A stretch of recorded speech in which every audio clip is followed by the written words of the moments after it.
ಇದು ಅರ್ಧ ಕೆಜಿ ನಾನು ಅಲಸಂದಿ ಕಾಳು ತಗೊಂಡೇನ್ರಿ. ಇದು ದಂಡ್ ಸೊಪ್ಪು ಇದು, ಒಂದ್ ಕಟ್ಟು ದಂಡ್ ಸೊಪ್ಪು ತಗೊಂಡೇನಿ. ತೊಳೆದು ಎಲ್ಲ ರೆಡಿ ಮಾಡಿ ಇಟ್ಕೊಂಡೇನ್ರಿ ಅಲಸಂದಿ ಕಾಳ. ಈಗ ಕಾಳು ಹಾಕ್ತೇನ್ರಿ.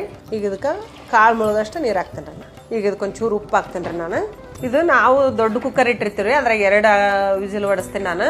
ಈ ತರ ಸಣ್ಣಕ್ಕೆ ಕಟ್ ಮಾಡಿ ತೊಳೆದು ತೊಗೊಂಡ್ ಬಂದಿನಿ. ನಾನು ಬಾಣ್ಲಿ ಇಟ್ಕೊಂಡು ಮೆಣಸಿನ್ಕಾಯಿನ ಹಾಕೊಂಡೇನ್ರಿ. ಈಗ ಇದಕ್ಕೆ ಒಂಚೂರು ಆಯಿಲ್ ಹಾಕ್ತೇನ್ರಿ. ನಾನು ಮೆಣಸಿನ್ಕಾಯಿನ ಒಂದು 8-10 ಹಾಕೊಂಡೇನ್ರಿ. ನೋಡ್ರಿ ಇಷ್ಟ ಆದ್ರಿ ಮೆಣಸಿನ್ಕಾಯಿ. ನಾನು ಈಗ ತೆಗಿತೇನ್ರಿ. ಇದನ್ನ ಹುರ್ಕೊಂಡಿನಲ್ರಿ, ಇದನ್ನ ಮಿಕ್ಸಿ ಜಾರಿಗೆ ಹಾಕೊಂಡ್ಬಿಡ್ತೇನ್ರಿ. 5 ಸಲ ಬೆಳ್ಳುಳ್ಳಿ ಹಾಕ್ತೇನ್ರಿ.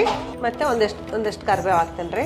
1 ಸ್ಪೂನು ಜೀರಿಗೆ ಹಾಕಂತೇನ್ರಿ. ಇದಕ್ಕೆ ಒಂಚೂರ ಕಲ್ಲುಪ್ಪು ಹಾಕ್ಯಂಡು ನಾನು ಇದನ್ನ ರುಬ್ಕೊಂಡ್ ಬರ್ತೇನ್ರಿ. ನೋಡ್ರಿ ನಾನೀಗ ಇದನ್ನ ರುಬ್ಕೊಂಡ್ ಬಂದೇನ್ರಿ. ನಾನೊಂದು ಅರ್ಧ ಚಮಚ ಎಣ್ಣೆ ಹಾಕ್ತೇನ್ರಿ. ದೊಡ್ಡ ಚಮಚ ಎಲ್ಲ ಹಾಕತ್ತೇನ್ರಿ ನಾನು. ಅರ್ಧ ಚಮಚ ಸಾಕು. ಸಾಸಿವೆ ಹಾಕಾಕತ್ತೇನ್ರಿ. 1/4 ಸ್ಪೂನ್ ಜೀರಿಗೆ ಹಾಕ್ತೇನ್ರಿ. ಒಂಚೂರ ಕರಿಬೇವು ಹಾಕೊಂತೇನ್ರಿ.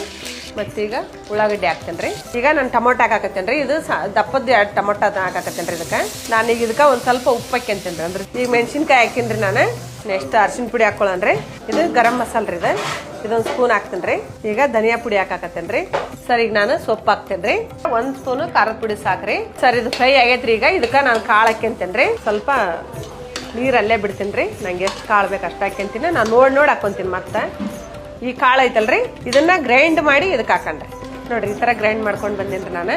ಇದನ್ನ ಇದಕ್ಕೆ ಹಾಕಿದ್ರೆ ಗ್ರೇವಿ ಚಲೋ ಬರ್ತೈತಿ. ಈಗ ಬೇಕಂದ್ರೆ ಹಾಕೊಳ್ಳ್ರಿ ಕಾಯಿ ತುರಿನ, ಇಲ್ಲಾಂದ್ರೆ ಬೇಡ. ನಾನು ಒಂದ್ ಸ್ವಲ್ಪ ಹಾಕ್ತೇನ್ರಿ. ನಮ್ಮ ಹೋಟೆಲ್ದಾಗ ನಾವು ಕಾಯಿ ತುರಿ ಹಾಕಿ ಮಾಡ್ತಿದ್ದಿನ. ಅರ್ಧ ಕಪ್ ಹಾಕೊಂಡೇನ್ರಿ. ಈಗ ಲಾಸ್ಟಿಗೆ ನಾನು ಸಬ್ಬಕ್ಕಿ ಸೊಪ್ಪು ರೀ 1 ಕಪ್, ಮತ್ತೆ ಕೊತ್ತಂಬರಿ ಸೊಪ್ಪು ಅರ್ಧ ಕಪ್ ಹಾಕ್ತೀನಿ ನಾನು. ಸಬ್ಬಕ್ಕಿ ಸೊಪ್ಪು ಹಾಕಿದ್ಮೇಲೆ ಒಲೆ ಆಫ್ ಮಾಡಿಬಿಡ್ರಿ, ಅದು ಬೇಯಬಾರ್ದು. ನೋಡಿ ಸರ್, ಈಗ ಅಲಸಂದಿ ಕಾಳು ಪಲ್ಯ ರೆಡಿ ಆಗೈತ್ರಿ. ಈಗ ಇದನ್ನ ಒಂದು ಬೌಲ್ಗೆ ಸರ್ವ್ ಮಾಡಮ್ರಿ. ಬಿಸಿ ಬಿಸಿ ಅಲಸಂದಿ ಕಾಳು ಪಲ್ಯ.